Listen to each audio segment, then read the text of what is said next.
Hello दोस्तों, आज हम बात करने वाले हैं चक्रवर्ती सम्राट महान सम्राट अशोक मौर्य के बारे में, जो आदर्शवादी तथा बहुमुखी प्रतिभा संपन्न मानव सभ्यता के अग्रदूत तथा प्राचीन भारतीय इतिहास के एक चमकते हुए सितारे कहे जाने वाले सम्राट अशोक भारतीय इतिहास के एक ऐसे अतुलनीय चरित्र हैं जिन्होंने भारतीय मौर्य साम्राज्य के शासक के रूप में भारतीय उपमहाद्वीप में शासन किया था। सम्राट अशोक विश्व प्रसिद्ध एवं शक्तिशाली भारतीय मौर्य राजवंश के एक महान सम्राट थे। इतिहासकारों का कहना है कि अशोक का शासनकाल एक स्वर्णिम काल है। तो आइए दोस्तों, यदि आप हमारे चैनल पर नए हैं तो चैनल को सब्सक्राइब कर लीजिए और बेल आइकन को प्रेस कर लीजिए ताकि हमारे वीडियो की नोटिफिकेशन आपको मिलती रहे। यदि वीडियो अच्छा लगे तो लाइक ज़रूर कीजिएगा। देवताओं के प्रिय कहे जाने वाले चक्रवर्ती सम्राट अशोक का पूरा नाम देवानाम प्रिय सम्राट अशोक मौर्य है, जिनका जन्म 304 ईसा पूर्व में पाटलिपुत्र में हुआ। इनके पिता का नाम सम्राट बिंदुसार मौर्य तथा इनकी माता रानी सुभद्रांगी थीं। ऐसा कहा जाता है कि रानी सुभद्रांगी चंपा के किसी ब्राह्मण की पुत्री थीं। कई शिलालेखों में ये उल्लेख मिलता है कि अशोक के कई सौतेले भाई बहन थे, जिसके कारण अशोक के बचपन में उनसे बड़ी कड़ी प्रतिस्पर्धा रहती थी, जिससे अशोक बचपन से ही सैन्य गतिविधियों में प्रवीण हो गए थे। अशोक एक उच्च श्रेणी के शिकारी भी कहलाते हैं। जिंदा दिल शिकारी और साहसी योद्धा, उनके इन्हीं गुणों के कारण उन्हें उन दिनों मौर्य साम्राज्य के अवंती में हो रहे विद्रोह को रोकने के लिए भेजा गया था। ऐसा कहा जाता है कि अशोक ने 273 ईसा पूर्व में मगध पर अधिकार कर लिया, जिसके कारण मगध में गृह युद्ध छिड़ गया। उन गृह युद्धों को रोकने एवं उनको शांत करने तथा राज्य में शांति व्यवस्था कायम करने के बाद 269 ईसा पूर्व में अशोक का राज्याभिषेक किया गया। ऐसा कहा जाता है कि अशोक को एक महान सम्राट बनाने में आचार्य चाणक्य का एक बहुत बड़ा योगदान रहा।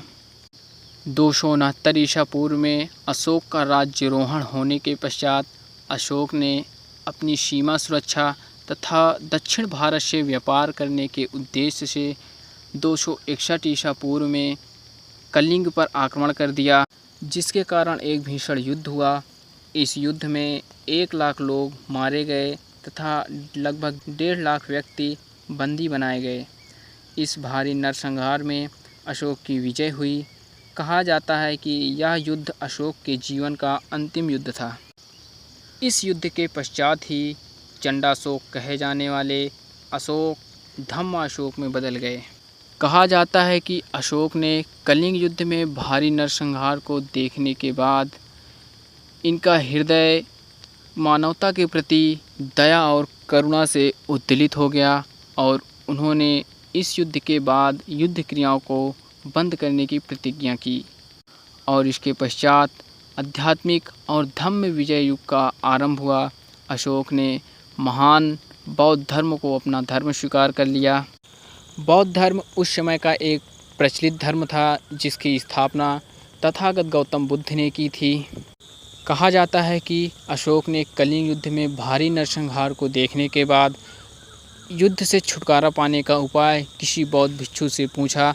तब उस बौद्ध भिक्षु ने उसे बौद्ध धर्म अपनाने के लिए कहा और तभी से अशोक धम्म की शरण में आ गए। कहा जाता है कि सम्राट अशोक को बौद्ध धर्म में दीक्षित कराने का श्रेय उपगुप्त नामक बौद्ध भिक्षु को जाती है।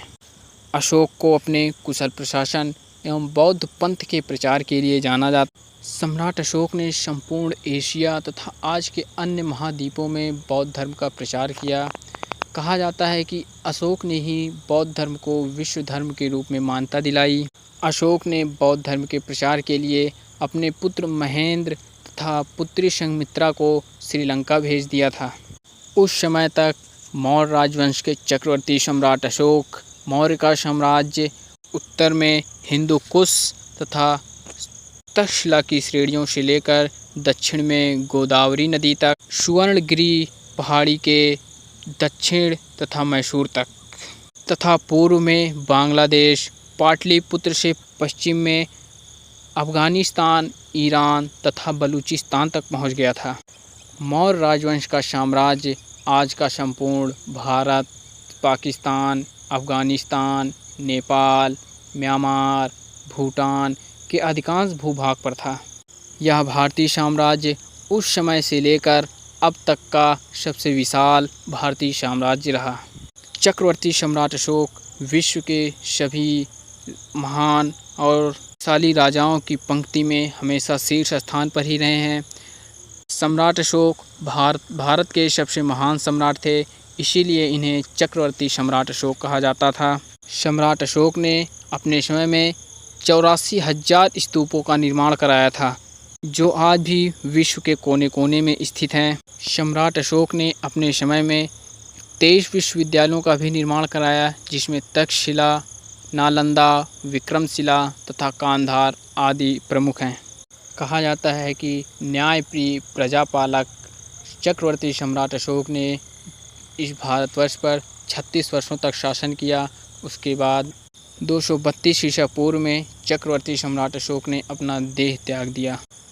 ये दोस्तों, कैसा लगा आपको ये वीडियो, और अगली वीडियो आप किस राजा पर चाहते हैं, कमेंट सेक्शन में ज़रूर बताइएगा। मिलते हैं अगली नई वीडियो।